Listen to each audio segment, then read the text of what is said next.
ఈ టాపిక్ అయితే తెలంగాణలో నిజంగా ఎంతో కష్టపడి ఆఫ్టర్ 13 years జరిగిన ఎగ్జామ్ ఒక్కసారి రాయడమే చాలా కష్టం. మళ్ళీ దీని మీద ఇంత వివాదం జరుగుతుంది, వాళ్ళు చాలా ఆవేదనకు గురవుతున్నారు గ్రూప్ 1 స్టూడెంట్స్.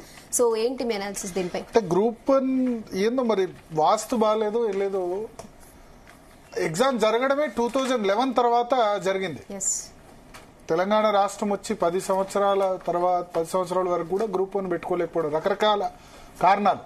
పాత నోటిఫికేషన్ కూడా 2011 కూడా అదే విధంగా రద్దు అయిపోయి కేసులు ఇవన్నీ జరగడం.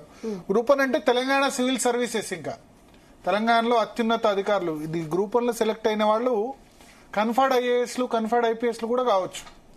ఎందుకంటే ఇప్పుడు ఎగ్జాంపుల్ డిప్యూటీ కలెక్టర్ రేంజ్, తర్వాత పోలీస్ పరంగా చూస్తే డిఎస్పీగా ఫస్ట్ పోస్టింగ్ ఉంటుంది. ఆ తర్వాత so non conferred IAS conferred IPS కూడా సివిల్ సర్వీసెస్ రేంజ్ కూడా వెళ్లే అవకాశం ఉంటుంది.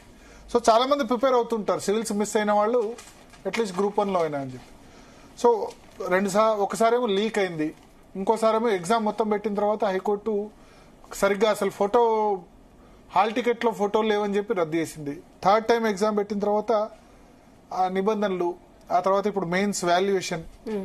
సో అందుకని నేను వాస్తు బాగాలేదా, అసలు గ్రూప్ 1 టీజీపీఎస్సీ వాస్తు బాగాలేదా లేకపోతే గ్రూప్ 1 వాస్తు బాగాలేదా, కానీ వరుస వివాదాలు అయితే చుట్టుముడుతున్నాయి.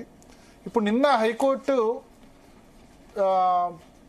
వాళ్ళకి సర్టిఫికేట్ వెరిఫికేషన్ మాత్రం చేసుకోవచ్చు, బట్ నియామక పత్రాలు మాత్రం ఇవ్వద్దని చెప్పింది.